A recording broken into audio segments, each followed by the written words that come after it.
Hello friends, welcome to இது உங்கள் சமையல். இன்னைக்கு சூப்பரான குருமா ரெசிபிங்க. இது ஒரு 5லேருந்து 7 நிமிஷத்துக்குள்ள செஞ்சு முடிச்சிடலாம். அந்த அளவுக்கு ரொம்ப ரொம்ப ஈஸி. நீங்கள் இஞ்சி பூண்டு பேஸ்ட்டோ இல்லை புதினா தலையோ இல்லையே, அதுக்கப்புறம் பட்டாணி இல்லையே, என்னடா பண்ணுறது, ஆனால் இந்த சப்பாத்தி செஞ்சு ஆகணும், வீட்டுக்கு கெஸ்ட்டு வந்துட்டாங்கனாலும் சரி, வீட்டில் சப்பாத்தி கேட்டாலும் சரி, ரொம்ப ஈஸியாக ரிலாக்ஸ்டாக நீங்கள் சப்பாத்தி மாவு பிசைஞ்சு அது ஊறுற நேரத்துக்குள்ள டக்குன்னு இதை செஞ்சே முடிச்சிடலாம். அந்த அளவுக்கு ரொம்ப ரொம்ப ஈஸி, ரொம்ப ரொம்ப டேஸ்டி. சரி வாங்க, அப்படி என்ன குருமா ரெசிபி அப்படின்னு சொல்லிட்டு வீடியோக்குள்ள போயிட்டு சட்டுன்னு பார்த்துடலாம். அதுக்கு முன்னாடி நம்ம இது உங்கள் சமையல் சேனலை சப்ஸ்கிரைப் பண்ணாதவங்க சப்ஸ்கிரைப் பண்ணிடுங்க, பக்கத்தில் உள்ள பெல் பட்டனையும் கிளிக் பண்ணிடுங்க. நம்ம நாட்காட்டி சேனலையும் புது புது வீடியோஸ் போட்டுட்டு இருக்கேன், நீங்க பார்க்கல அப்படின்னா இந்த டிஸ்கிரிப்ஷன் கீழே லிங்க் தரேன், எங்க போய் பாருங்க. சரி வாங்க, இந்த குருமா எப்படி செய்யலாம்னு பார்த்துடலாம். ஒரு மிக்சி ஜார் எடுத்துக்கலாம். எடுத்துட்டு ஒரு கைப்பிடி அளவு தேங்காய் இருக்கிற மாதிரி சேர்த்துக்கோங்க. ஒரு 3 சில் இருக்கும். சேர்த்துட்டு இதில் 2 டேபிள் ஸ்பூன் மட்டும் நிலக்கடலை பருப்பு சேர்த்துக்கோங்க. சப்போஸ் உங்கள்ட்ட நிலக்கடலை பருப்பு இல்லை அப்படின்னா அதுக்கு ஆப்ஷனாக பொட்டுக்கடலை சேர்த்துக்கலாம். நிலக்கடலை சேர்க்கும் பொழுது ஒரு ஃப்ளேவர் வரும், அது பொட்டுக்கடலை சேர்க்கும் பொழுது வராது, ஆனால் டேஸ்ட்டு சூப்பராக இருக்கும். ஒரு 5 முந்திரி பருப்பு சேர்த்துக்கோங்க.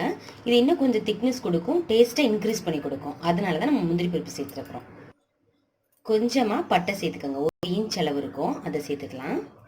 ஒரு 3 கிராம்பு சேர்த்துக்கோங்க. இந்த குருமாவுக்கு ஃப்ளேவர் கொடுக்கறதே எது அப்படின்னு பார்த்தோம்னா சோம்பு தான். ஸோ சோம்பு 1 டீஸ்பூன் சேர்த்துக்கோங்க. சோம்பு சேர்க்கும் பொழுது டேஸ்ட்டு ரொம்ப நல்லாயிருக்கும். ஸோ 1 டீஸ்பூன் சேர்த்தேன். இப்போ இதை நல்லா நைஸ் பேஸ்ட்டாக அரைச்சிட்டு காமிக்கிறேன். நைஸாக அரைச்சாச்சு. இதை இப்போ ஒரு ஓரமாக வச்சிடலாம். அடுப்பில் ஒரு கடாய் வச்சுக்கலாம். அதில் ஒரு 2 டேபிள் ஸ்பூன் எண்ணெய் சேர்த்துக்கோங்க. இதில் இப்போ சோம்பு சேர்த்துக்கலாம். சோம்பு 1 டீஸ்பூன் சேர்த்துக்கோங்க. நான் முன்னமே சொன்ன மாதிரி சோம்போட ஃப்ளேவர் தான் அதிகமாக இருக்கணும்.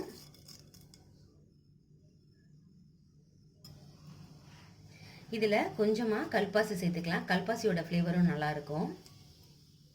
ஒரு பெரிய வெங்காயத்தை நீள நீளமாக கட் பண்ணி இதில் சேர்க்குங்க.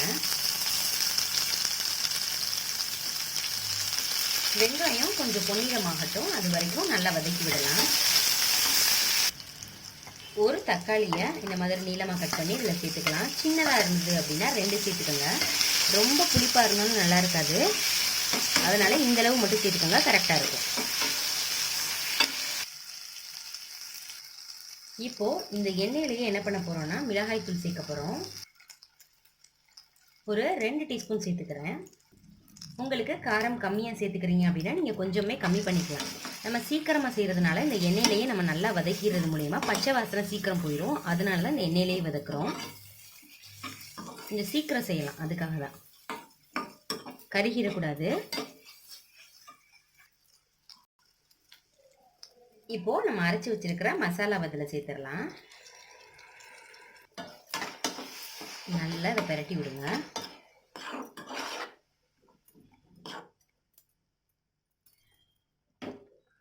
இன்னும் கொஞ்சம் தண்ணி சேர்த்துக்கோங்க. மிக்சி ஜாரில் ஒட்டியிருக்குள்ளையே அதுலேயே தண்ணி சேர்த்து நான் சேர்த்துட்டேன். தண்ணி தேவையான அளவு சேர்த்துட்டு இப்போ இதுக்கு தேவையான அளவு உப்பு சேர்த்துக்கலாம். லாஸ்ட்டு ஒரு ஃப்ளேவருக்காக சிக்கன் மசாலா கொஞ்சம் சேர்த்துக்கோங்க. நீங்கள் உங்கள்கிட்ட இல்லைன்னா கடையில் ஆச்சி சிக்கன் மசாலா இருக்குல்ல, நீங்கள் அது கூட சேர்த்துக்கலாம். ஆச்சி சக்தி எதுனாலும் சரி சேர்த்துக்கலாம், நல்ல ஒரு ஃப்ளேவர் கொடுக்கும். இப்போ நல்லா கொதிக்க விட்டு இறக்கணும்னா சூப்பரான குருமாங்க. 5 நிமிஷத்தில் தானே அதை செஞ்சு வைத்தனா இவ்வளோ டேஸ்ட்டாக இருக்குது அப்படிங்கிற லெவலுக்கு இருக்கும். ஆனால் நல்லா கொதிக்க மட்டும் விட்டுறணும். கொதிக்க விட்டு பாருங்கள், லைட்டாக கொதிக்குதில்ல, இந்த ஸ்டேஜ்லேயே அமுத்திடாமல் ஒரு 2 நிமிஷத்துக்கு நல்லா தலன்னு கொதிக்க விட்டுட்டிங்கன்னா சூப்பரான குருமா ரெடி ஆயிடும். நல்லா கொதிச்சிருச்சு. இஞ்சி பூண்டு இல்லாமல் புதினா தலை இல்லாமல் இவ்வளோ டேஸ்டியான குருமாவா நீங்களும் செஞ்சு பாருங்கள். நம்ம எல்லாத்துக்கும் சால்னா பிடிக்கும் இல்லையா, அந்த டச் இதில் இருக்கும். இப்போ இது ஒரு பவுலுக்கு ட்ரான்ஸ்ஃபர் பண்ணிட்டு காமிக்கிறேன்.